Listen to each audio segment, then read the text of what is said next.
سلام سري شعبك عاشق والسلام يا صاحب القاضي سودو عبد الصاحب دري سيد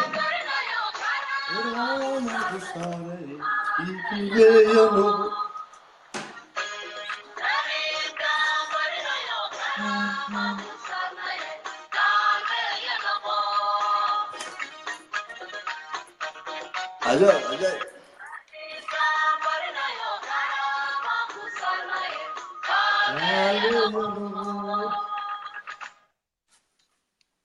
ومهتسين كوحدة ديجان بيكوا سوهاين ودنين تصومالية طبعا الصومال هو مدويان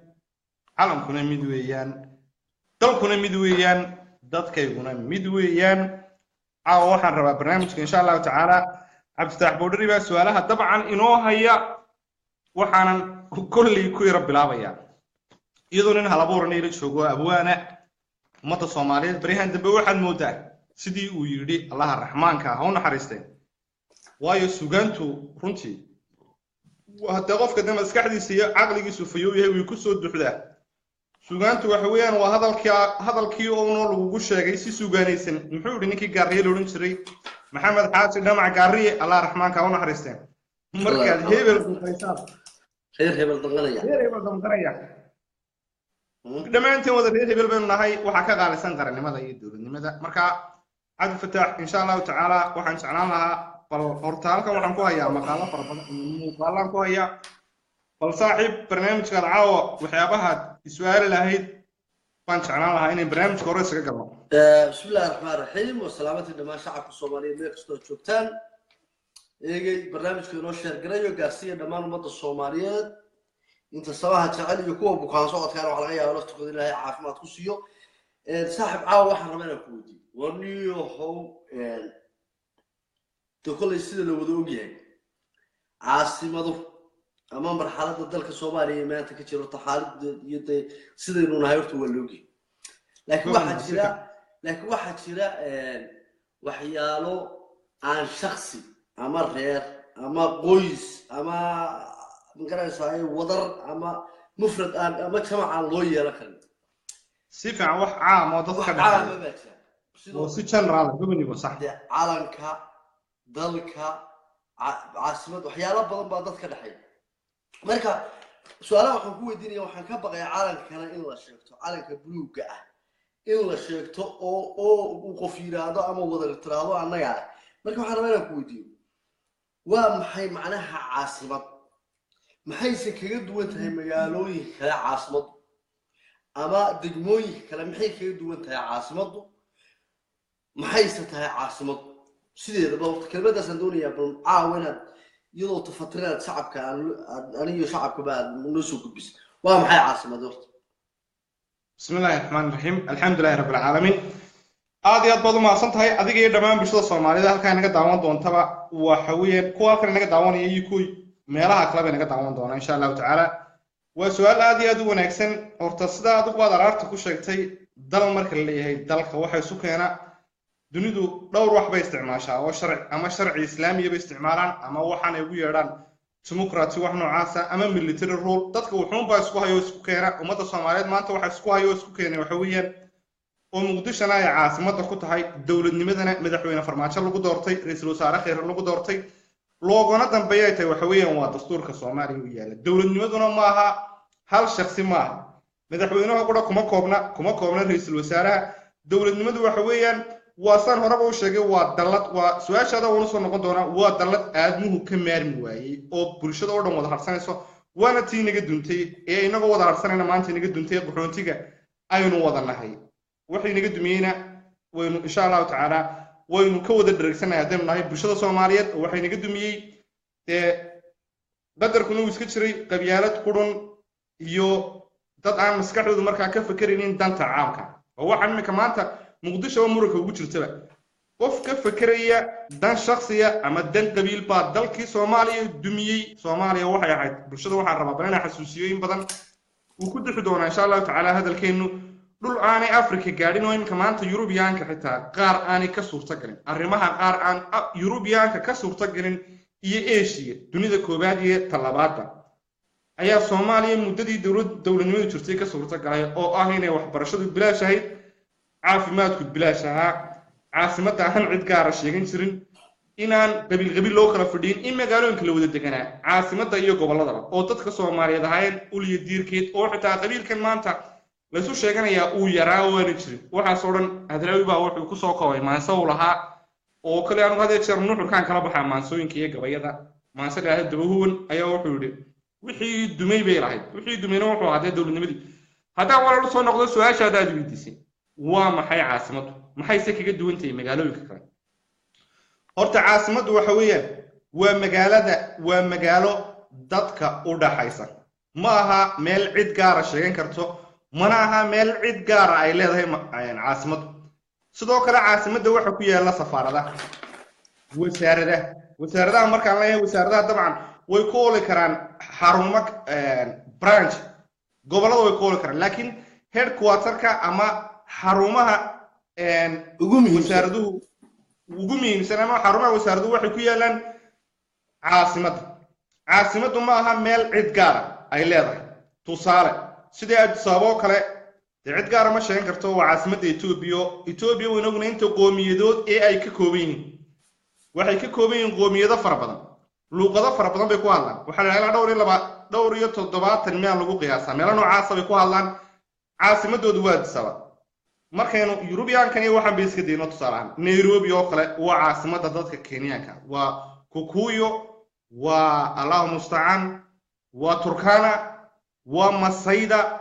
waa Kenyan oo dhan waa caasimadoodu waxa weeyaan waa meesha la yiraahdo Nairobi sidoo kale Addis Ababa Amhar Tigray waxa uu caasimada dabcan waa kulli caqliga saliimka oo wuxuu saxay laakiin qofka istidsinaya Allah raxmaanka soo hadiyo waxa uu caasimada meesha la yiraahdo Addis Ababa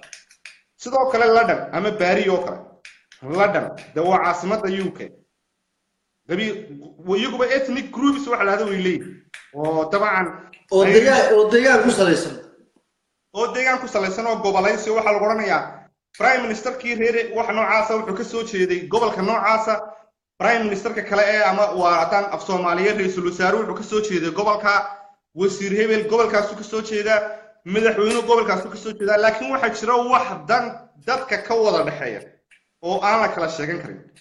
وصادق هو عربودي وعالم كوميدياي عاصمته كميتاي سينجيغا غود Soomaalinimadu kamidii oo maanta de Soomaalinimo anaga ma sheegan kartid qof kale anaga ma sheegan karo markaan halka qodobka waan yiri dul istaagay hadii jeer dadka dhinaca negative-ka u fikira waxay yiraahdaan Cabdisalaan Gentleman reer Burcaate waa runtii anagu Burcaan waa magaalada ku dhashay ka soo jeedo laakiin Burca waa magaalo kamid ah magaalooyinka Soomaaliya sinjigeeguna waa Soomaali waxaan iska daa Cabdisalaan oo caasimada ka hadlay وكل ما وقت بدأ كل ما لكن يرفع ربعين دريس عاصمة مقدشة هو عاصمة دي سوماليا وحق أولى سدادية طبعا كي قبل إيه سوماليا دتك كسوت شيء ده وحرمتون وفنا ما ورن كرو مركا عاصمة هذه هكذا أنا قلت هاي عاصمة ده وأنا نو ده عاصمة وقدر عاصمة طبعا سؤال شهادة دي جوي دي سي أنا سوق هو حوين عاصمة دو وميل dadka ka dhaxaysa oo aan cid gaar ah sheegan karin oo xarumaha dawladda iyo wasaaradda madaxtooyada safaaradaha dunidana dabcan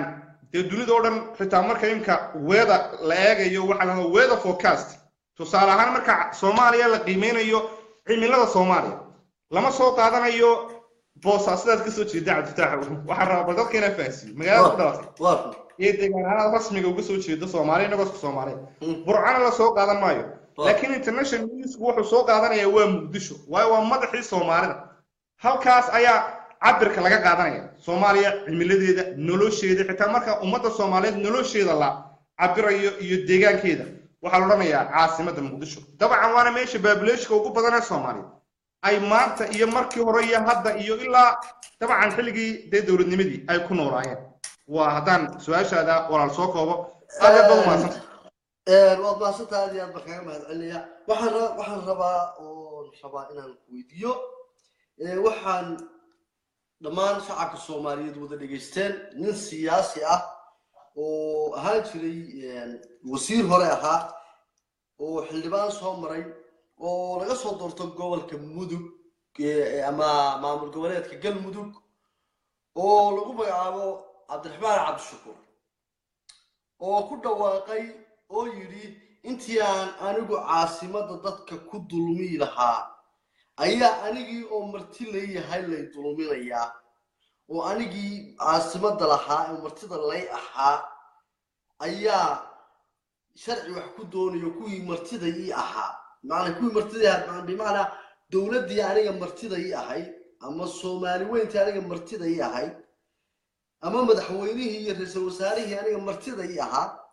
ama xukuumadda martida ii ahayd ayaa aniga dulminaysa hadda wuxuu ka yimi maamul goboleedka galmudug wuxuu ku koray magaalada wuxuu ku dhashay galguduud halkaas waxbarashadiisa kusoo dhamaystay haddaba marka waxaan inaan wax kaa weydiiyo oo bal dee shacabka soomaaliyeedna aan la wadaagno oon u gudbo ood iga jawaabtay bal siyaasiga noocaas u fikiraya ee noocaas ku hadaaqaya ee meesha uu ka yimi iyo meesha xildhibaannimadiisu ka timi iyo meesha laga soo doortay ee aan ognahay ummaddu dhan wada ogtahay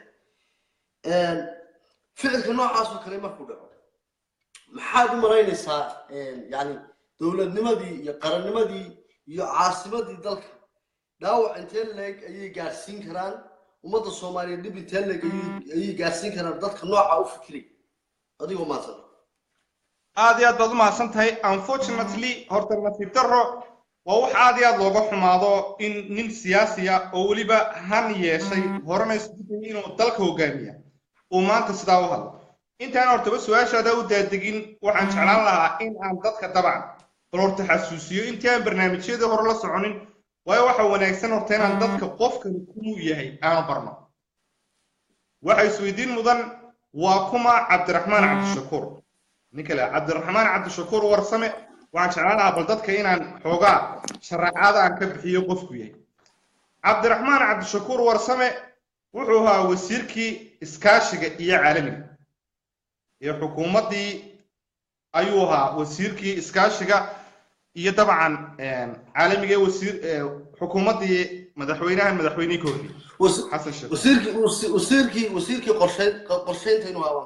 wasiirka qorsheynta maya wasiirka iskaashiga caalamiga dabcan ayuu ahaa iyo qorsheynta adigu dabcan marka xilliga waxaa jiray cumar cabdirashiid cali sharmaarke oo ra-iisul wasaaraha iyo isagoo wasiira wuxuu ahaa ninkii saxeexay heshiiskii badda waagaa wuu jiray wasiirka arrimaha dibadda wasiirkii arrimaha dibadda xilliga dabcan wax luga ama arrinkaa lagumana soo eedeen kii saxeexayna mu ahayn marka cabdiraxmaan cabdishakuur wuxuu ahaa ninkii iyadoo wasiirka arrimaha dibaddu markaa jiro saxeexay isaga iyo ninkii la odhan jiray cumar cabdirashiid cali sharmaarke ee ra-iisul wasaaraha ninkii saxeexay badda soomaaliya in kenya lagu wareejiyo horta taasu waa mid waa qodob okay waxaan markaa ummadda soomaaliyeed dareensiinaya inta la socotaana waa aad iyo aad ugu mahadsan hadda arrintan dubay iyo imaaraadka way ku wada socdaano way isla ogyihiin taa horena markaa uu ra-iisul wasaaraha ahaa cumar cabdirashiid isna wasiirka qorsheynta ama wasiirka iskaashiga caalamiga ahaa wuxuu ahaa ninkii saxeexayay hawshaa ninkii kula jiray buu ahaa wasiirkii arrimaha dibadda waagaasu rool kumuu lahayn kaalin kumuu lahayn saxeexaana shaqo kumuu lahayn miyaan la odhan karin iminkana wuxun bay wadaan qorshihii waagaa oo mar ilaa from that time up to now link ama wax dhidha baa ka dhexeeyey cumar cabdirashiid iyo ninka la yidhaahdo dabcan cumar cabdirashiid oo difaacaya inuun arkayni maalinta dhow qolyo kalena waxaan rabaa inaan iyagana bal halkan aan iyagana u mariyo xoogaa jawaaba qolyaha waxay ku doodayaan cabdiraxmaan cabdishakuur waaran looma soo jaray waxaa su-aal mudan qofka goormaan waaran loo soo jaray cabdiraxmaan cabdishakuur wuxuu ku dhex jiray ama falka uu ku dhex jiray wuxuu ahaa qarandumisnimo qofka marka qarandumisnimo lagu soo eeday ee uu qarandumis yahay iyo marka uu yahay qof kiis gaaban oo dabcan ama waxyaaba qarandumisnimada ka baxsan qarandumisku wuxuu la mid yahay waxa la yidhahda terrorism argagixis oo kale qofku markuu kiis argagixisaa ku jiro waaran loo jari maayo haddii waaran loo geeyo loo sheego dabcan kombiyuutarada waxa ugu jiray data ugu jirtay wuu dhileed garanaya meesha wuu ka saaraya waa dadka ku doodaya maxaa loogu jiri waayo waaran ayaan iyagana halkan u marinaya haddii waaran loo jaro dee already waa la sii inform gareeyay bay ka dhiganta oo waa lala sii socodsiiyey markaa hawshii faraha kula jiray qarandumisnimadii dabcan waxay noqonaysaa biyo cildhaanshay wixiina laguma gaadhay horta taa ku biyacaba loona sheegi maayo waayo wuxuu ka saarayaa qarandumisnimadii haddaanu soo noqdo dabcan su-aashaadii weydiisay ee ninkaa siyaasiga sidee loo arkaya ee maanta sidaa u hadlaya mid labaad ummadda waxaan xasuusinayaa ninka la yidhaahdo adu waxaad soo carabowday un cabdiraxmaan cabdishakuur cabdiraxmaan walaal dhammaantiin noo sheergareya cabdiraxmaan cabdishakuur ninka la yidhaahdo macallin fiqi ninka la yidhaahdo mahasaa ninka la yidhaahdo odowaa intaba waxaa laga soo doortaa galmudug waa xildhibaano laga soo doortay deegaankan iminka loo bixiyey anigu waxaan u aqaanaa cabdisalaan ahaan iyo deegaanka soomaaliyeed ama mudug baynu naqaanaa dabcan iyo gobollada dhexe laakiin wax maamulo la yidhaahda baa la samaystay oo dabcan shaad dee qabiil oo inagan arkayna kuma sii fogaanaya somaliland puntland waxaan qabiilaa la samaystay oo meesha waa laga saarayba wixii la odhan jiray gobollada togdheer maanta cidba garan maysaba in yar baad ila garan karaysaba okay inkastoo togdheer aan ku faraxsanahay oo ummada Soomaaliyeed aad iyo aad ugu faraxsanahay iyo aniguba deegaankan ka soo jeeday togdheer inaan wali magacii laga bedelin waxa kale oo dhan ha ku ciyaaraan laakiin magacii togdheer iyo deegaankan ku dhashay waxaan leeyahay waa ma sha Allah magacii wata okay su'aashada walaal marka waxaan nimankaas horto waa niman galmudug laga soo doortay gobolkan banaadir ama muqdishona lagama soo dooro inuu cabdiraxmaan cabdishakuur markaas sidaa u hadlo waxay ku tahay gef qaranka Soomaaliya waa meel ka dhac daw maaha nin siyaasi ah oo waliba damac leh oo rabay oo waliba laba jeer saraxay oo imkana doonaya in uu noqdo jawaabtiisina dabcan oo su'aalaha kale insha Allah taala dib baad u dhigan doontaa nin siyaasi oo reer banaadir ama gobol muqdisho ka soo jeeda oo ka jawaabay wal caasimadu waxay tahay isagana codkiisi waan hay waxba codkiisi ku noqon mayno saad ugu baad sheegtay halkana waan ku hayaa oo umada cidii u baahanaan maqashiyo waan maqashinay de waynu ka dirigsanay waxay tahay hadaan su'aashaada soo koobo dabcan warbaahinta Soomaaliyeed oo dhan way hadlaysaa oo warbaahintii oo dhan ay hadlaysaa maanta oo meel kasta lagu falaqeynayo meel kasta oo Soomaali ku kulanto lagu falaqeynayo waa meel ka dhac waxaad gudub daw maaha waa wuxuu meel ka dhacay Soomaalinimadii qarannimadii waliba sensitive ah oo xaalad abuuri karta inay dadku ku kala fogaadaan oo caasimadii wuxuu ka bixiyay sawir ah in qabiil leeyahay ama reer inagoo waliba hadaan hoos u daadegno aana jeclaan hoos u daadego oo aanay ahayn meel qabiil leeyahay oo xitaa beeshan uu isagu sheeganaya aanay sidaan horeba u carabaabay uu yahay in laga soo doortay galmudug taas markaa hadaan hadalkayga soo koobo waa wax aniga meel ka dhacigu adigana meel ka dhac ku ah isagana ku ah aan daw ahayn Soomaali oo dhanna meel ka dhac ku ah waa sababta aad baad u maasantahay in yar hal haw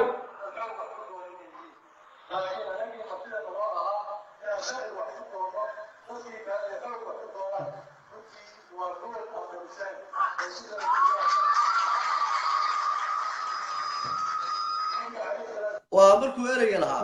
waa markii waa maasantahay walaal iyariga raali ah waxaan jeclaan lahaa walaal inaan bulshada tuso bal reaction-ku ka bixiyay siyaasi kale oo isaguna reer muqdisho ama reer banaadir isaga hadalkiisa waan maqalnaa intaadan wax yar baan rabaa kaa wadiyo intaadan cali khaliif cali maxaad gadi aan saarin waxaa jirta Soomaalidu dhaqan bay leedahay ama qofku markuu gaf ka dhaco waxa la walaalka hadii caliyadaadu gaadho gacantaaduna haga qofka binaadam bayna wala gafay ilaahum baan gafay laakiin marka aad gaftid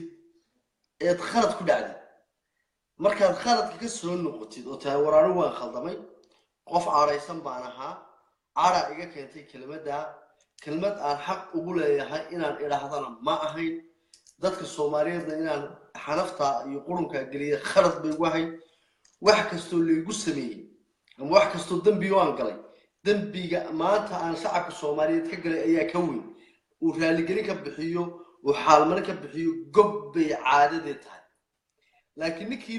ninkii dulmiga inta leeg iyo foolxumada inta leeg shacabka Soomaaliyeed ku soo waliba iyagoo dadweyne daawanayo tan labaad marka Cabdisalaam adigu aad gaf gashay ama aad khalad gashay qofka dhinacaaga jooga waa inuu ku sixi karaa haddii xitaa aanu markaa ku sixin markii haddaanu ku sixin waa inuu marka dambe ku saxaa oo ku yidhahda cabdisalaanow meesha waanu kula joognay hadal gefa baa kaa dhacay oo weyn dadka maanta ummadda soomaaliyeed way dhibaataysan yihiin boogo iyo nabaro iyo wax la ilaaway iyo dhibaato la ilaaway ayaa shacabka soomaaliyeed maanta kala gelinaysaa yacni gobonnimadu waa in la isqabtaa marka ereygii uu yiri meeshuu ama ku adkaysan lahaa oo dee waa nin qoyana biyas kama dhowro moogta oo dee nin dee u bareeray iyo inuu xaal bixiyo yaa waran waan khaldamay waana cadhaysnaa nimay dad duweyne ummadda soomaaliyeed aan xilka u hayo ila waa nin wasiir soo noqday dambiyo badan dalka ka soo galay ilaa hadda dhibaato kale sii wada wuxuu yidhi hadalkaygii ayaa fiiri social media ba khalad laga fahmay moogta dadkii soomaaliyeed social media ba khalad ka fahmay anigoo sidaa u hadlaya haddeer oo dadkoo dhan dhegaysanayaan 400 oo qof ka badan daawanayso haddaan ereygaan idhaahdo maya waa aniga cabdisalaan markii aniga cabdisalaan oo ahay codkayga waa la jaray oo meesha la saaray wuxuu beedkiisa ku soo qoray codkayga waa la jaray anigu ereyga ma oran inda adaygu Soomaalidu waxay u taqaanaa wanaag waxay u taqaanaa qurux waxayna u mahmahan inda adaygu waa raasamaal bay koranayaan laakiin inda adaygu waa dulinimo iyo doqonnimo marka dalkaaga iyo dadkaaga aad inda adaygu kula soo noqoto waa ku dulinimo waa ku doqonnimo marka waxaan rabaa inaan ku weydiiyo kalsooni qofka shakhsiga sida naftiisa aan ugu kalsoonayn waxa nin ereygu intuu yiri inkiraa intuu dhalayna wuu inkiraa yani Soomaalidu meesha ka tiraado hebel qoor iyo xaram male haddaad maqasho waa nin erey uu yiri dafiray wey oo yiri anigu ma oran wey war waan gafay binaadam baan khalad bay iga dhacay war halayga raalli ahaad qurunkaygina waan iska walaaqanayaa waa gaar laakiin ereygii uu yiri ummadoo dhan dhageysanaysay Muqdisho dadkii martida igu ahaa iyo dadkii martida nagu hadaan nahay community-ga buu leeyahay si cad ayaa la dulminayaa meeshii aan anagu wax dulmi lahayn fulaan meeshii garasahay anagu dul wax ku raadin anagu shar wax ku raadin marka qofka aqliyadiisu sidaa tahay maxaad ku qiyaasi lahayd maxaad soo u malayn lahayd natiijo intee leeg ba qofka noocaas iyo kuwa la safan ee la midka ee xidig iyo Umar Cabdirashiid iyo mahad salaade kamid yani lugooyeen intee leeg ba shacabka Soomaaliyeed iyo qarnimada Soomaaliyeed dhaawac intee leeg ba ku yihiin بسم الله الرحمن الرحيم وسؤال ونكسن طبعا سداد قادا dhigtayna aad iyo aad baad ugu maadsan tahay walaal waxa weeyaan taas horto waa dhibaatada ummadda Soomaaliyeed ay ku hayaan nimanka magacan siyaasiga sheegta ee gaashaanka ka dhigta qabiilka waayo ninkan siyaasiga horto waa shakhsi ninka siyaasiga laakiin se tuulis buu leeyahay waxa weeyaan reer waxay ku soo kooban yihiin oo ay shaarka wadaan waa tolaayay عدو كهر لها وحي زيركود مركو سدا وهذا حتى طبعا بيشيسي وكور هذه وحي هاي مركا ارنكاسو ارين او بيشيسه iyo beeraha kale ee waralaha ee Soomaaliya waana si iska caadada imka inta badan siyaasiyiinta Soomaaliyeed anu waxaan u aqaanaa badankooda niman hankoodu hooseeyo oo hankoodu ku kooban yahay qabiil kelmad kalena waan idhaahdaayo dalkeena waxa la yiraahdaa dal fashilmay ama failed state anigu laakiin cabsan ahaan waxaan idhaahdaa oo bixiiba nimankan anigu bisadaan waa kan bisado waayo 7 sano dalkii burbursanaa wax solution iyo xal way keen way oo aan ka ahayn inay hab qabiiliya ay maamul goboleedna oo kala sameeyaan waxaan u aqaanaa siyaasiyiinta fashilmay qof kasta oo Soomaaliya oo damiirkiisu shaqeynaya wuu dareemi karaya in yar oo qabyaaladu ku intaay mooyaan marka ummadii waxa kale oo dhibo walaal oo nimankan u saacabatuma dadkii waxa kor soo maray intii xumaha jeclay intii qabyaaladu ku weynay intii xanuunkan iyo fayraskan qabyaalada laada waa ugu weynaa kuwii baa u saacabatumay dadkii wanaagsanaa waxay noqdeen way iska aamusan waayo afkii baa juuqda gabay madad markay wareereen war waxaan sidan wax u soconayaan dadka shacabka isma nibca ama cadaadaha ku noolaad ama garoowaha ku noolaad ama burcaha ku noolaad ama hargeysa joog ama ha joogo meesha la yiraahdo Muqdisho joog waad arkaysay imika ninkan Cabdiraxmaan Dabacasar dadka si fiican baa loo soo dhaweeyay laakiin waxaan dhibaato u geysanay waxay ahaayeen maamul de hab qabiiliya ku dhisan maamulkana qura markaa dhib inaguma hayaana niman siyaasiyiinaba iyaguna dalka dhib ku haya nimankaa siyaasiyiinta anugu dadku horta waxay siiyaan oo waxyaaba badan baan isweydiiyaan dhaqaalahan ay siiyaan lacagta wani kula dadkii laftigoodii bay gaashaan ka dhiganayaan dadka kama dhex bixi karaan ninkuu intuu bannaankaa istaago ninkii la odhan jiray sayid maxamed cabdillah xasan darwiishkii allah raxmaanka u naxariistay gabay uu lahaa waxa ku jirtay wuxuu odhanayaa war dalkaba idinkaa lehe maa dowladu noqotaan dalkan gebigiisaba idinkaa lehe mee dowladu noqotaan intaad isku haysataan aniguna beeshanaan ahay nin beel hebla baa igu soo duulay arrinkaasu saan horeba kugu sheegay mar labaad baad igu soo celisay waa meel ka dhac waa dhib iyo qadaf laga galay bulshada Soomaaliyeed wuxuu ku beesgaraysan yahay hadalkiisaas discrimination cunsuriyad ummadda Soomaaliyeed la isku diray waayo nin baa magaalo sheeganaya waa ceeb waliba ninka maxal Soomaaliyeed maxay ku maamula geela dugdiisu durdurisay aarankiisana maxaad mood marka kuwii fikirka politicianka ay sidaa u hadlayaan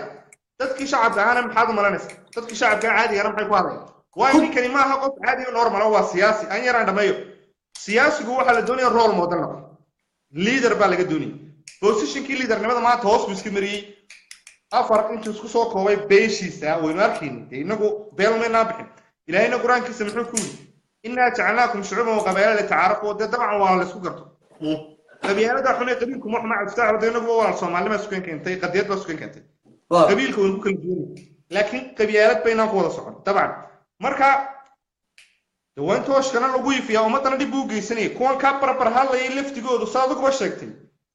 inay saxaan bay ahay markuu sidaa leeyahay uu nin kale xildhibaan qarana waliba xildhibaan qaran mataliya way markii hore galmudug baa laga soo doortay laakiin maanta waa member of parliament weeyaan waa member of parliament Soomaaliya oo dhan buu ka dhaxeeya gobolada Soomaaliya oo dhan buu ayuu yahay dabcan uu yahay xildhibaan uu yahay hadduu doonayo inuu reerkooda wuxuu noqdo caaqil ha noqdo ama suldaan ha noqdo markaas dabcan dhaqankiin kastoo meesha baabeen waa ninka dhaqankaaba ku hadla afka reerkiisa laakiin ninkan xasaanad buu istaa haduu baarnamayo wuxuu ku hadlayaa tawdheer afkooda ku hadlaya waxa ka dhiman ku hadlaya waa haduu de sharci shaqeynayo nidaam caadi oo shaqeynayo nugaal waa inuu ku hadlaa mudug waa inuu ku hadlaa meesha laga soo ka yimid laga soo doortay waa inuu waqooyi galbeed ku hadlaa marka waxaan u arkaa un kalsooni darro wax nacayb abuuraya waxaan kaloo inta ku darayaa كلمات كلام كي كسب بحضو ضد سياسي شيء أما ضد مسؤولين إلى شو كوي اللي كلا جوين كي جروا شو أما بوساسة شو أما برعات شو أما هرجسة شو مركب إرجاس وكلام مقلو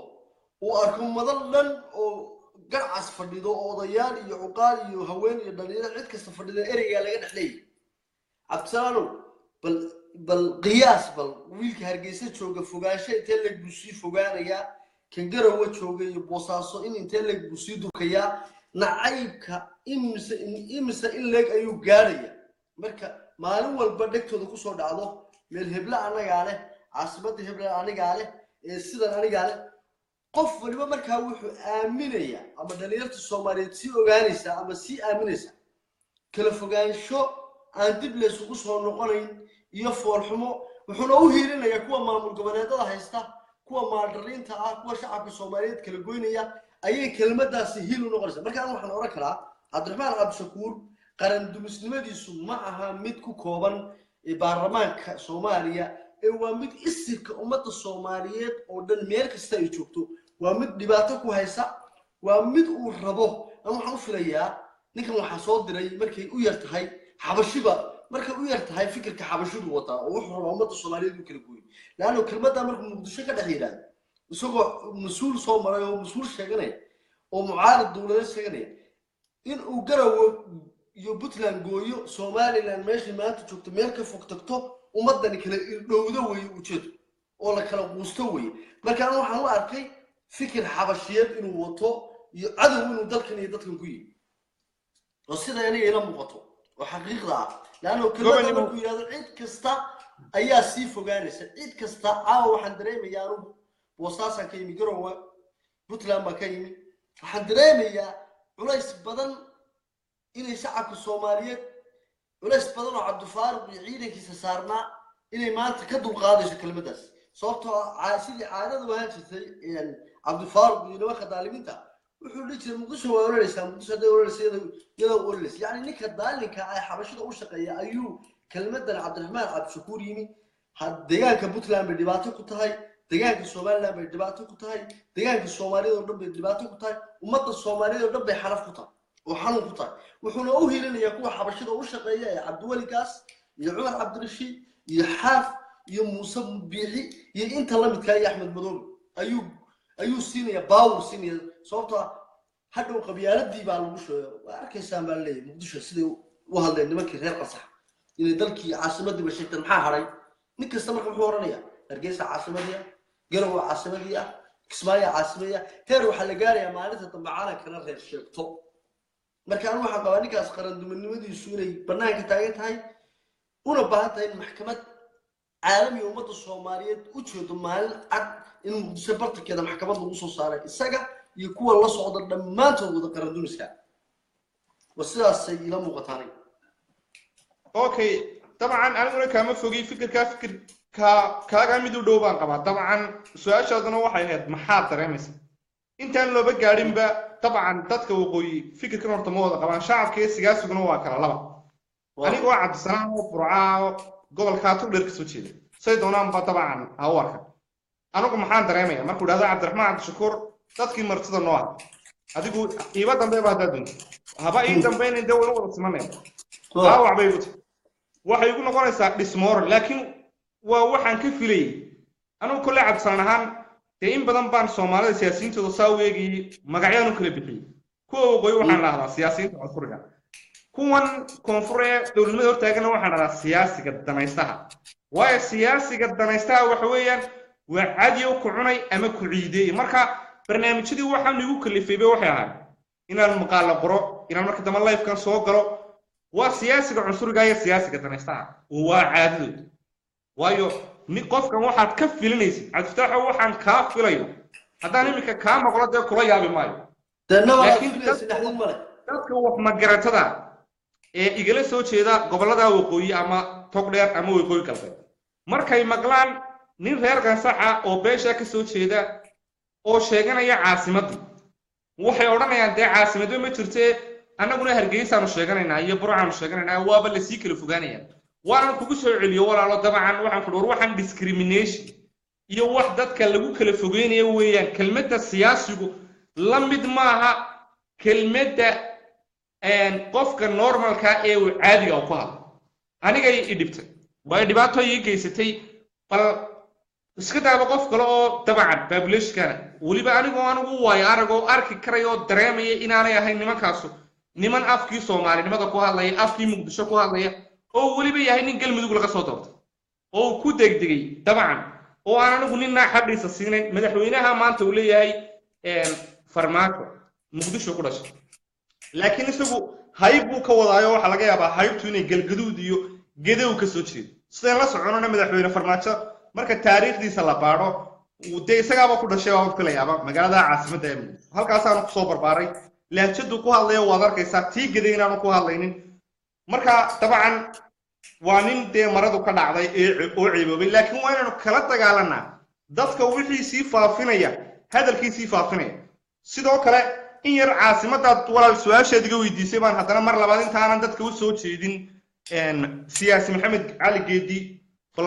waxaa laga yaabaa inaad markaan caasimadaad ka hadlaysay an yar soo koobay horta caasimadda walaal dabcan maxay faa'iidaaye ka faa'iidaa faa'iidaday heshaa waa maxay caasimaddu sideen la wada soconaba dalku wuu kala xidhan yahay dalkii soomaaliya maanta wuu kala xidhan yahay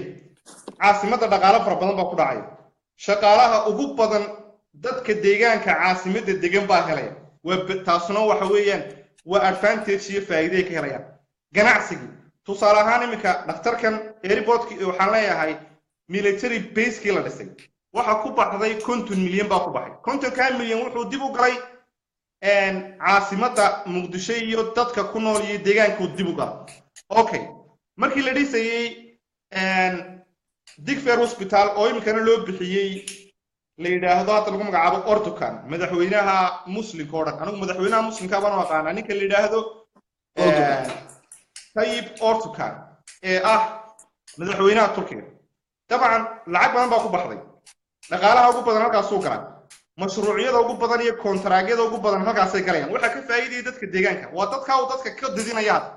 ee uu rabo in la kala didiyo waa caasimadii madaxweynihii baa jooga mashaariicda imanaysa safaaradihii wasaaradihii kama talin markaa laftigeeda ninkan Cabdiraxmaan Cabdishakuur de marka horeba kama taliyaba anu waan ku soo celiyaa Soomaaliya Cabdiraxmaan Cabdishakuur kama taliya dadka shacabka ee Muqdisho degan inaanu ka talina waxa tusaale ku ah marka dad ku dhimanayaan meesha kama hadlayo marka dhibaato gaar amnigooda kama fikirayo war xitaa faa'iidadana ay helayaan kama fikirayo faa'iidadana ay ka didinayaan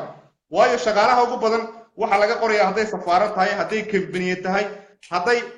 saldhigyada la dhisay tahay haday xitaa ifan xaalane meesha xaalane ay ciidamadu ku jiraan ee waxay isticmaalayaan raashin bay isticmaalayaan alaabo aanay dibadda wax kasta kala iman maayaan caasimadda wax ka qaadanayaan ganacsi bay ka helayaan dhaqaalay ka helayaan halka dadka noloshooda xitaa wala dagaalamaya ninka maanta caasimadda dadka sida gaarka uga sheeganaya dhaqaalayahanadu waxay yiraahdaan sidoo kale magaalada Muqdisho dhaqaalaheedu wuxuu korayaa 6% beledweyne kori maayo cadaado laga soo doortay sidaa u kori maayo gaalkacyo boosaaso kori maayo burcayo hargeysa ma korayo waa marka ay cabiraan ragga dhaqaalayahanka laakiin Muqdisho way koraysaa xagga dhaqaalaha 6% bay koraysaa sidoo kale magaalo ahaan waxa la yiraahdaa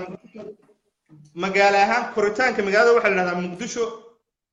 waa magaalada labaad ee adduunka ee koritaanka marka laga yimaado magaalada koowaad waxa ay ku taalaa dalka la yiraahdo Indonesia waxaan lagu magacaabaa Baki Indonesia ku taala dabcan waa magaalada labaad ee koritaanka dunida oo dhan xilligan ku jirno waa xaqiiqooyin dhaba waana soo bandhigi doonaa xaqiiqooyinkaas oo dhameystiran dabcan marka nimankan waxa kale oo aan rabaa inay iyareedu istaago horta iyagu xisbi bay ku sheegaan waxa la yiraahdo daljir anigu laakiin cabsanahay waxaan arkayaa inay ka baxsan yihiin nidaamkii xisbiga mucaaradka looga baahnaa waayo wuxuu waxa weeyaan qaran dumisnimo waxa weeyaan kursi qof ay ku haystaan kursi bay weerar ku yihiin laakiin se ka hadli maayaan waxyaabihii looga baahnaa mucaaradka positionka mucaaradku waa mucaaradku wuxuu saxaa oo ka faa'iideystaa khaladaadka xukuumaddu gasho ayuu waliba si asluub leh ayuu soo bandhigaa dabadna xukuumadduna recorrection bay ku samaysaa waxa way saxdaa laakiin se iyaga toodu taa way ka gedisantahay way dhaqaalaystaan lacag bay sitaan mooshin bay inta badan sitaanba ma odhanayaan waxbarashada waxaa laga qabto militariga iyo dowladda ciidanka waxaa loo qabto booliska waxaa loo qabto daljirku maqlimaysa qodob kale jira isaguna horta xisbigan ay leeyihiin xisbi mucaarada baan Umar Cabdirashiid uu kula jira ninka la yiraahdo xidig baa kula jira frontline-ka maxaa soo taagay afar inoo isku hayba that's the question mark maxaa fadi xagga hore soo taagay ma salaad fiqi ninka la yiraahdo Cabdiraxmaan Cabdishakuur odawa miyaanay u muuqanaynin hab qabiil iyo kale ama beel in xisbigii la beelay iyaga lagu duminaya magaalada iyaga lagu duminaya magaaladii dadkina iyaga lagu duminaya taasuna walal waata oo caasimadda de faa'iidada inta leh ayaa laga helayaa inay tahay meeshaas oo caasimad oo magaalooyinka kale kaga duwan magaalooyinka kale dhaqaalaha inta leeg ee Muqdisho galaya ma galo bal inta aan walal su'aalaha kale aan weydiin barnaamijkan si garan waxaan rabaa ninka sidoo ugu jawaabay inaan dadka Soomaaliyeed iyadana halka la gashiyo Ali Maxamed Geedi adigoo raaliya way inoo soo daa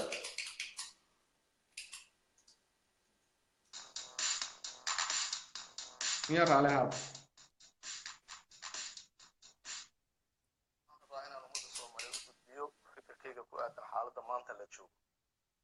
qodobka koobaad codkan yar ila gaabo dowladnimada Soomaaliya okay timid isu keentay ummadda halgan dheerna loo soo maray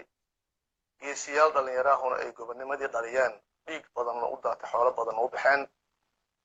qarannimadii ka dhalatay Soomaaliyeedna annaga gacanteena ku burburinay colaadda iyo xanuunka iyo dhibka iyo rafaadka ay leedahay oo la arkay dowladda dhowraha ka dambeeyay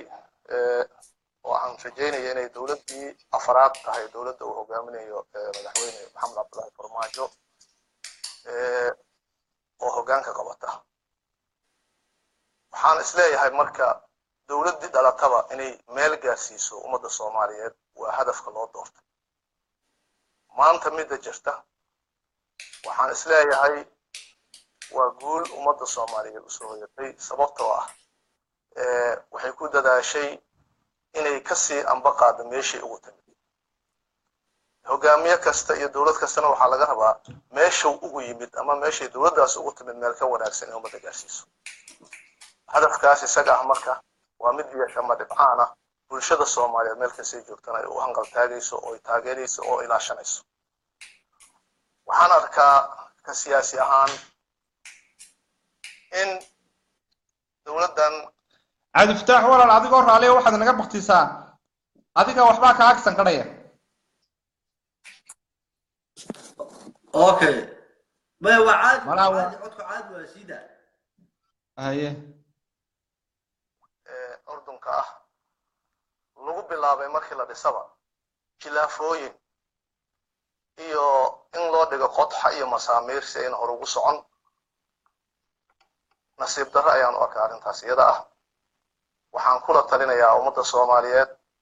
meel kastoo la joogo in laga waantoobo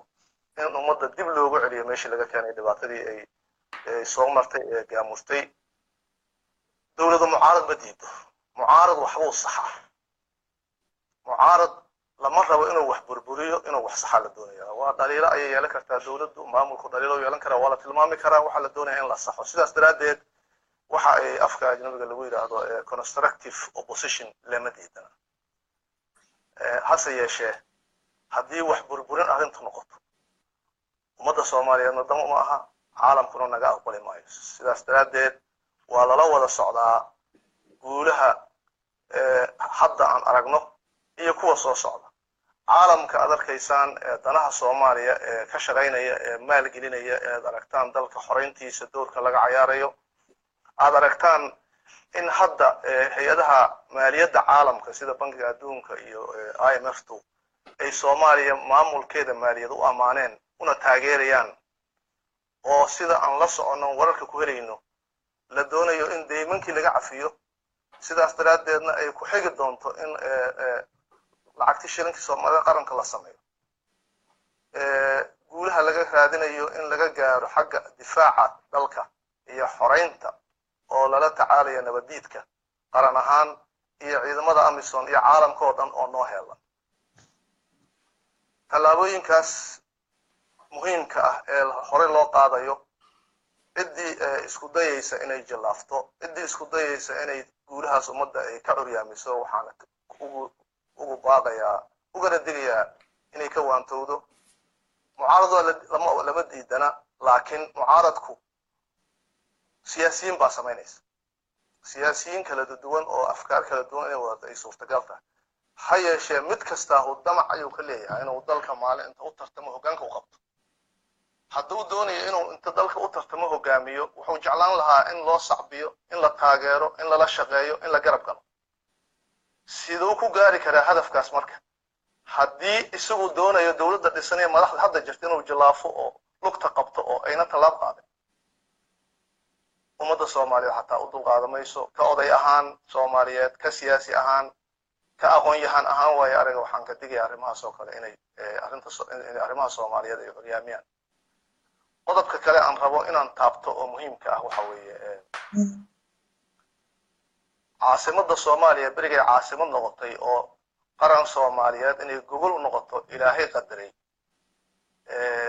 macnaheedu wuxuu ahaa weli leeyahay in ummadda Soomaaliyeed u simanta odayaashii ama bulsho deegaankii loogu yimid halka dushooda caasimadda in laga dhigo ogolaaday ma noola awooyaal iyo kuwa ka sii daaweyn waayo oo la xuso ma dhihin caasimadda la kala leeyahay kama dardaarmin muwaadiniin wax baratay oo dawladnimo u taaganna in fikirkooda uu ku soo dhici karo caasimadda la kala leeyahay aniguna si darsan u arkaa siyaasiyiin fara badan arkay oo dhowr jeer ku hadaaqaya waa la kala leeyahay iyo marti baa lagu yahay muqdisho cid marti loo yahayna ma jirto cid marti ahna ma jirto waxaan ugu baaqayaa siyaasiyiinta maalmahan dambe ay ugu daran tahay inayna Soomaaliya kala geynin inayna Soomaaliya kala saarin nin siyaasi ah rabo inuu maamulka qaranka uu ku yeesho saameyn ku yeesho ama uu raadinayo inuu xil ka qabto qaranka Soomaaliyeed Soomaalida in la kala diro inuu ka shaqeeyo nasiib darran warka waxaana rajaynayaa arrimahaas inayna soo noqnoqon shacbiga Soomaaliyeedna inay arrimahaas ka dhiidhiyaan midnimada ummadan halka qoys ah shacbiga Soomaaliyeed inaan la kala geyn inaan la kala fogeyn mas'uuliyiinta siyaasiyiintana ana kamida haddii aan aragno dhaliil waa la tilmaamayaa waxaas baa ka xun dawladda meeshaasay ka khaldan tahay way dhegaysanayaan waayo haddayna dhegaysan waxay imaanaysaa in dhibaato noo timaado sidaas daraaddeed Soomaaliya meel kastoo la joogo guulaha aan higsanayno iyo sharafka iyo karaamada ummadda Soomaaliyeed ee soo noqday iyo dawladnimada la rabo inay hana qaadee jiilalka mustaqbalka u adeegto in sida ukun loo ilaaliyaan idinkugu baaqayaa in sida ukun loo dhowraa idinkugu baaqayaa inaanay naga jabin oo dawladda maanta hogaamiyaasha xukuma inay gaarsiiyaan waqtiga muddada loo siiyay loo igmaday inay gaarsiiyaan meeshay shalay joogto meel aad uga fiican aad iyo aad ayaan ugu faraxsanahay inaan fariinta u gudbiyo shacbiga Soomaaliyeed meel kasta uu joogo aad iyo aad aan ugu faraxsanahay in maanta aan fursadan u helo in la qaato fikirkaasna waa soo jeedinayaayo dawladnimada ayaa ku xiran wassalaamu calaykum waraxmatullaahi wabarakaatuh ما شاء الله تبارك الله الله كل عقلك سليمك وان ودعينا او الهي بعد horta ninba loo helaa dabcan ninkan nin reer muqdisho oo dadka muqdisho siyaasi waxta dalka ma wada socdo dabcan weyn la wada socona ma ahayn yiraahdo dabcan reer muqdisho in la eedeeyo ma waa shacab wanaagsan oo Soomaalnimada jecel laakiin siyaasiga ayaa dadka kala geenayo sida uu sheegay anu waxaan ka dhex fahmay sida uu hadlayno buu hadlayay waxa loo baahan yahay حزب معارضة contractive opposition contractive أو واحد لسيا لكن سميده واحد دومينية قاب كانوا يسعونه هو واحد دوميس صدق سياسي قاص بشيء واحد كلا طبعا هرمر آية مفتي ويل بانكي وهرمر لعبتي دايمين كهذا الصومالي اللي قديني ما هي واحد صورنا عبد الرحمن عبد الشكور يكو واحد نقول مقواي ومقرمس وايو صدق جد الشيء بقى وأنا ما كان داعي عاصمة دي شيء أنا يلا طبعا waxa la dagaalamaya amnigi oo al-shabaab wadarkaysa inay weeqantaada ku soo dhaw walaal adiguna faalaad ka dhiban doontaan insha Allah wallahi runtii ma sha Allah Ali Maxamed Geedi professorka ra'iisul wasaare hore ee dalka Soomaaliya aan marto waxaan u arkaa inuu yahay oday Soomaaliyeed nin weyn oo ka fakaraya mustaqbalka dambe iyo aayaha dambe kuwa hadda jooga sida uu fakaraya marka aad iyo aad buu horta u mahadsan yahay ummadda Soomaaliyeed oo meel kasta joogtaan hadalkii ka soo yaray odayga Soomaaliyeed Ali Maxamed Geedi boogadho uu noqdo shakhsi ka soo Soomaaliya oo maanta dunida guudka saaran warka ka soo yaray ku faraxsan yahay aad iyo aad buu u mahadsan yahay balse kuwa iyagu qaran dumiska ah kullay hadii ay u qoran tahay in Ilaahay soo hadayo Rabbi ha soo hadayo hadii aan hadayo qoran Rabbi ummadda ka dhaxsaaro aamin maalmahan dadkii Soomaaliyeed waxa mudane aad u niyad jabayaan shacabka Soomaaliyeed waxa mudane si kala durkaya maalinta ka dambaysa anaga waxaan doonaynaa inaan isku soo celino sida koolada isku dhijino yana sida furka iyo xantada doonayna inay kala fujiyaan ama qarqi lagu talo marka ummadda Soomaaliyeed waxa leeyahay ama Muqdisho ha joogeen ama koonfur ha joogeen ama bari ha joogeen ama waqooyi ha joogeen mid baa lagama maarmaan ah oo la hurayay Soomaalidu waxa ku maamaadaan lama horaan waa cawska jilaan qarannimada iyo dawladnimada iyo wadajirka Soomaaliyeed dalka Soomaaliyeed dadka Soomaaliyeed waa muqaddas mar ay noqotana gacmaha waa la isqabsanaya laakiin marnaba yaa siyaasi xun oo nicla ah oo fashilmay oo siyaasadda ku fashilmay oo jiritaankii iyo xilkii wahay ku fashilmay oo meel madaxa ku garaacana si gowracanigeeda kama waabatani marnaba yaa isku kandir baa shacabka Soomaaliyeed arrinkaasna waxa weeye ummadda Soomaaliyeed inaanay u qaadan ka soo qaadaan waxa Soomaaliyeed waxtaada walba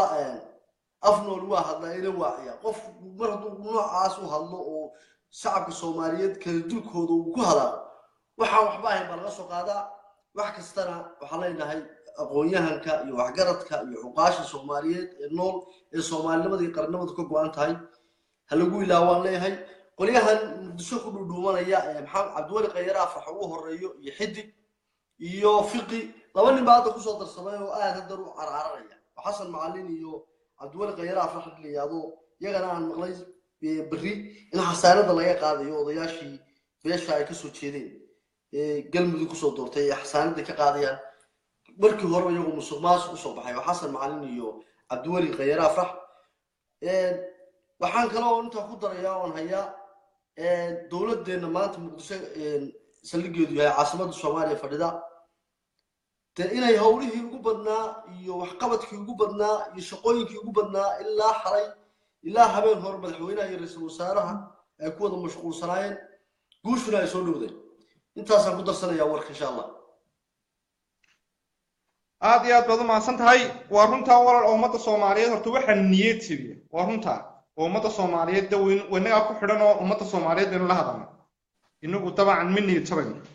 laakiinse waxa u tafaxayden cadowgu ma nasto haddii jeer waxaan rabaa ummadda soomaaliyeed waxaan shaydaanka la yidhaahdo shaydaanka qur-aankaa lagu akriya waliba suuraddan qolooxiye iyaba had iyo jeer lagu akriya soomaaliyey dadka xunxun wanaageen ku akriyayna waayo wanaag inaad ka hadashid dadba waxay ku tahayba sun bay ku tahay waayo wanaaggaas wuxuu dilaa dadka xun dad baa isaga dhashay baa cadiftaaxu inay qaybta sharka buunbuuniyaan inay qaybta xumaanta xagga hore soo dhigaan way u tafaxaydeen nasan maayaan halkan waad ku arkaysaa midnimo qaran meel kale waad ku arkaysaa ma seexdaan ma fadhiistaan social mediana wuxuu noqday horta social media positive iyo negative buu leeyahay social media ma eedaynayno waayo culimaaba jirta oo intaa wanaga sheekh mustafa iyo culimada kale allah musta'aan sheekh idris sheekh hebel umalayo sheekh maxamed cabdi umalayo wanaga intaa dhageysanayna dad kale oo wanaag faafiya way jiraan qaar baa quraanka faafiya qaar baa arrimaha qoyska loo baahan yahay iyo dhibaatada qoyska iyo xaafadaha iyo dadka haysata kaga hadlay waxa jira qayb iyagu negative ka wadeegsaday oo qof baad arkaysaa intuu halkaa soo fadhiisto ayuu from episode wuxuu ku dhamaynayaa reer hebel baa lagu soo duulay reer hebel baana malaynaya waxa laga yaabaa inuu naga shacbiyo badan yahay bal qaybta ilaahay inaga shacbiyo muranba kuma jiraba dadka ay tuxun jecel dadkii baa waxa ka dhamaaday nuxurkii baa dhamaaday iyo dadnimadii waayo imka caawa waxa laga yaabaa halkaas oo dhansa war shargaraya adoo hadlaya qof kasta oo wadaniya wallahi aan been idin sheegay waa shargaraya oo wadaniyad ka hadlaya dawladnimo oo dawladda taageersan oo ka gudbay waxaan la yiraahdo masxafka xumaankeediya way jiraan oo wayla soo garan SNM waqooyi waxa lagu sameeyay dagaal baas anu halka dhigtana waa ka maqlaataana waa kasii waa wax loo baahan yahay waa wax negative waa wax let pass to be past war gaaladan boys wada laysa European kan way dagaal meel ku jireynaa ilaa yoomil qiyaamah lama baax marka nimayahow Soomaalida waxaan jeclaanaa waxa wanaagsan faafiya waxa wanaagsanna buunbuuniya qofkan aad anagu haddaan nahay midnimo qaran waxa la Cabdifataax Boodri baan rabaa hadal yar oo maanta lahaa inaan aniguna yiri taakiidiyo Cabdifataax Boodri oo walaalkaya oo aan maanta saaxiibkay rumada walaalkay isagoo soo kamid waa isna waa nin walaalkay Soomaaliya oo muslina xaq baan ku taagay anigu qabiilku hay dambe walaalkay de hooyadii aabahay baa dhashay isagana sinjiga guud iyo Soomaalimada naga dhaxaysa isku fikirna waa muxuu ninka alabuurka abku doonaha sheegtay wuxuu baa ehelkaya dadka kana faqaanay si wax ila arkay nimidiisa u jiro anaga ujeedana mideysay hayb iyo qabiil iyo waxaana waa lagu soo dayaamo waa lagu wareer inta xanuun igu dhici lahaa oo aan qof qabiilkiisa ku nici lahaa waxaan door biday inaan qofka isku fahano aragtida iyo raayga inuu kaasu dadkayga dhawaado way jiraan qaar nacas ku arkaya ummadii dhageysanayo وقرنيا waxay doonayaan fariidnimada waxay u haystaan in reerkaaga la difaaco ku jiro horna waan soo jeeday waxaan waa raganimadu kuma jirto reerkaaga iyo qabiilkaaga oo difaacay dabcan qabiilkooda ka soo jeeda laakiin xumaantooda ma sheeg wanaagoodana ku boori geesiba dadkaana gees lagu yoo halaburkii ma oran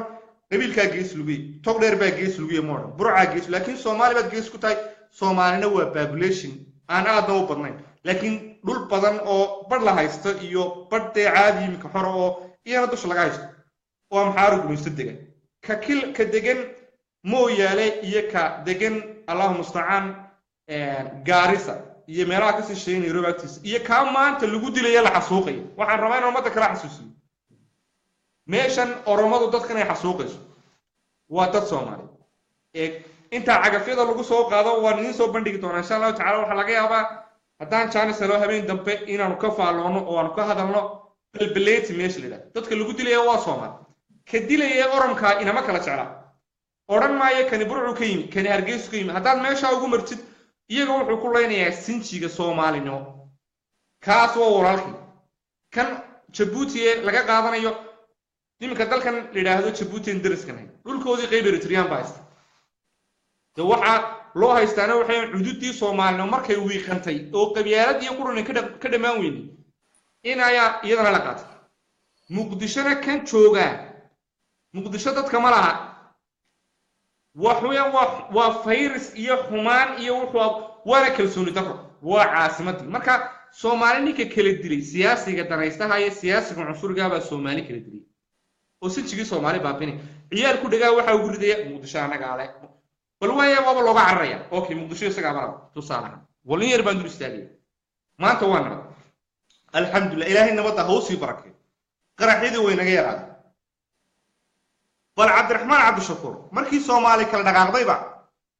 muxuu Muqdisho ka qabtay ku daafad bay noqotay dadkii baa lagu laayay waxaan ka nixi jiray wallahi tusaalaha aan murugoon jiray markaan salaada iyo markaan uqoy jiray kun nasiibso wax laada Muqdisho ka jira kun nasiibsan nixi bay jirnay war anaga dhibaatadiina soo martay dagaaladii sokeeyay wixii burcay hargeysa ka dhacay kun nasiibsada ma arag dayday gawaadhida alaabta kala digi jireen kadib laakiin dumarko de waxyaabo walaal aan nimkaan ka sheekarin media laakiin aad iyo aad u foolxun dumarka oo si xun xitaa ninku mararka qaar soo kufsiga ba dhaamaba oo dumarka waxa lagu sameeyay qof xitaa waxaan idaacada ka dhigaysan jiro sabaray isugu dhici jiray qof baa mid sigaar lagu dilay ma qof baa la toogtay oo dhan hebelow ka ku nasiibso mid wada maray tabna xabad baa lagu dhufanaya hadhow baa la baadhanaya mid waxa laga helayaa afar miro sigaar oo roob ay caadaay naftan baa loo jaray maalinta xagu ku maqnaa weesi xagu joogi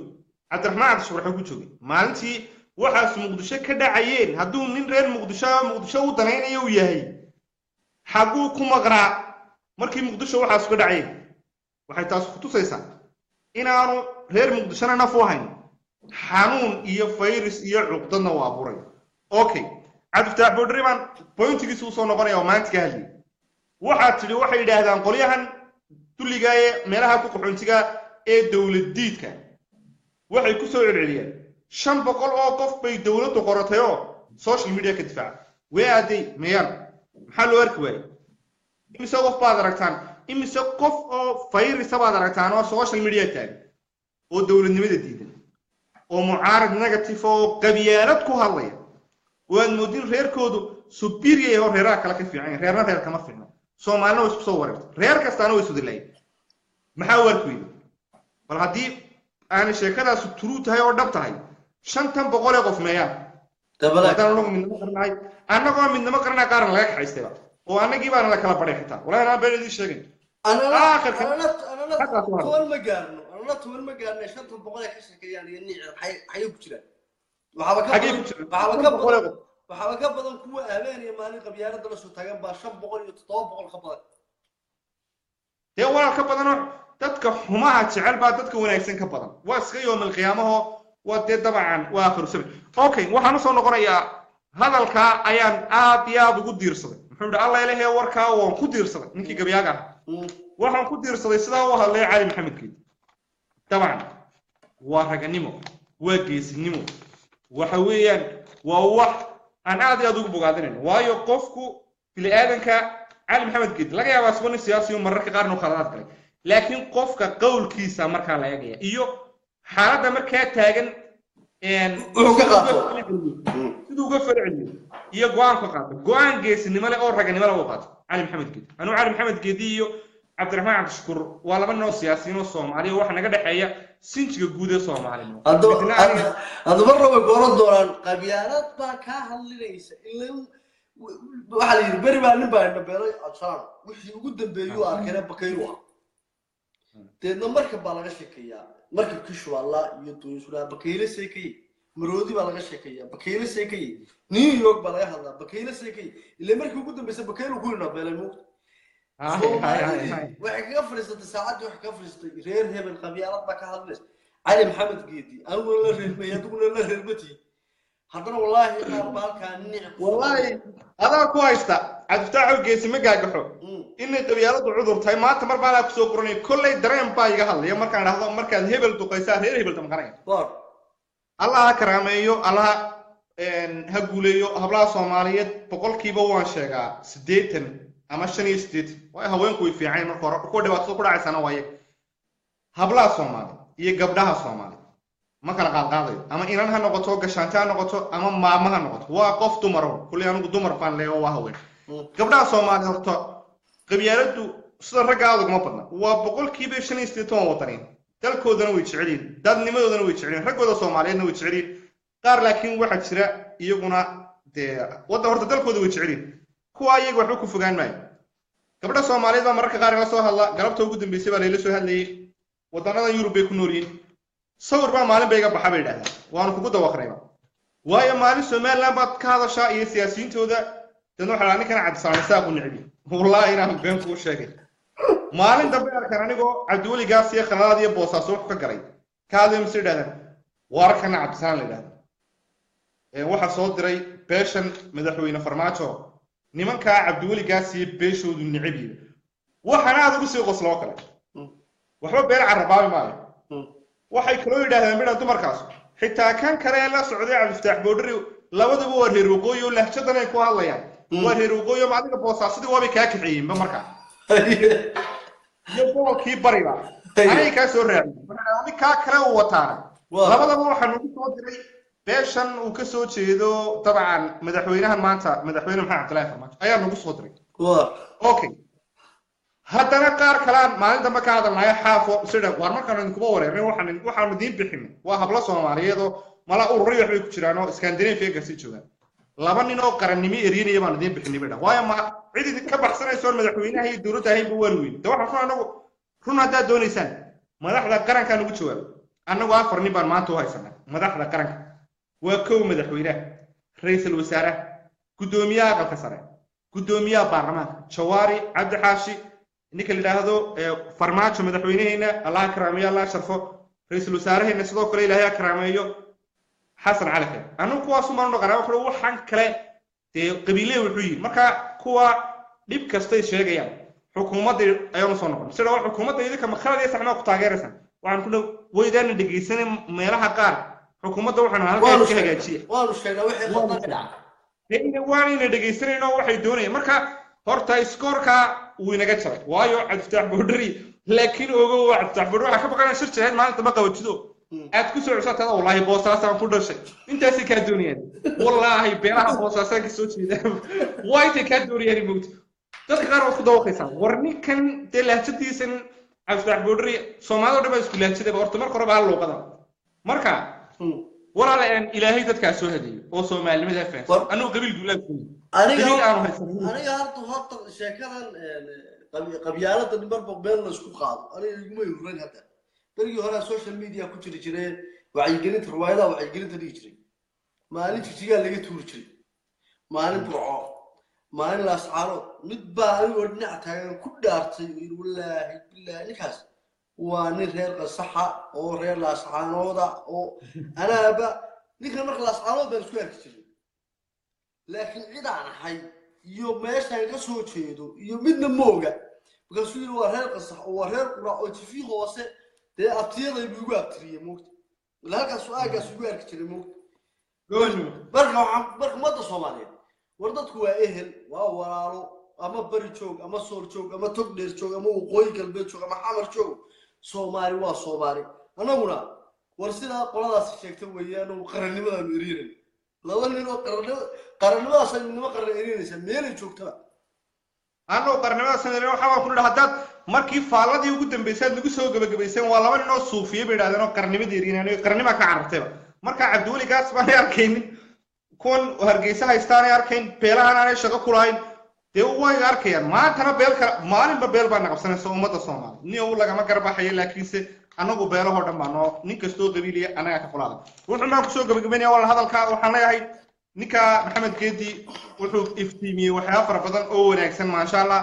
IMFT oo lacagtii inaga deynaysa deemihii inagu lahayd waa guul Soomaaliya soo hoytay ma sha Allah sidoo kale difaaciyo laga shaqeynayo oo difaaci la wado waa guri soo hurtay waxaana ahayd kuwana inay baritaaraan oo dawladda la shaqeeyaan oo hor loo socdaa bayd laakiin inay dib inoo celiyaan waa laga qurux badnaa waayo amisom inay naga tagtaa ay u dhowdayba haddii dalku inoo hagaago maraykanka waxaa rabaa warbixin kale iyadana inaan dadka siiyo maalmo dhowto waxay lahaayeen maraykanka ciidamada Soomaaliya ka jaray dhaqaale wax noocaas horta sidoo ra'iisul wasaaruhu qiray corruption uu dhacay laakiin corruption sidoo dhacay ba meesha taa war waxa la sheegaya dad 77 dhintay inay mushaar qaadanayeen ra'iisul wasaarahana iyo qorshahan uu ka horeeyay corruption kan xukuumadan uu hogaamiyo Xasan Cali Khayr madaxweynaha uu ka yahay madaxweyne Farmaajo wax ka horeeyay baa okay ra'iisul wasaaraha bishii May buu meesha dabcan madaxweynuhu February May baan maranaya wuu ka sii horeeyay ra'iisul wasaarahuna uu sheegay waana laga daba tagayaa hadda waa la saxaya waxana leeyahay waana xaqiiq oo deeq baa wax caagrisan jiray maxay soo jeediyeen madaxweynaha iyo wasiirka maaliyadda Dr. Beeli Allah karami waxay soo jeediyeen ba in dabcan qaab elektrooniga la isticmaalo ciidanka militariga nin kastaba direct si toos ah akoonkiisa lacagta ku dhaco waliba loo diiwaan geliyo si meesha corruptionka loo baxo oo transparency wixii loo arki karo xukuumad maanta oo gol in la xisaabtamo intii Soomaaliya jirtayba Soomaaliya xukuumad isla xisaabtamo gol oo wixii transparent ilaa hadda tanayno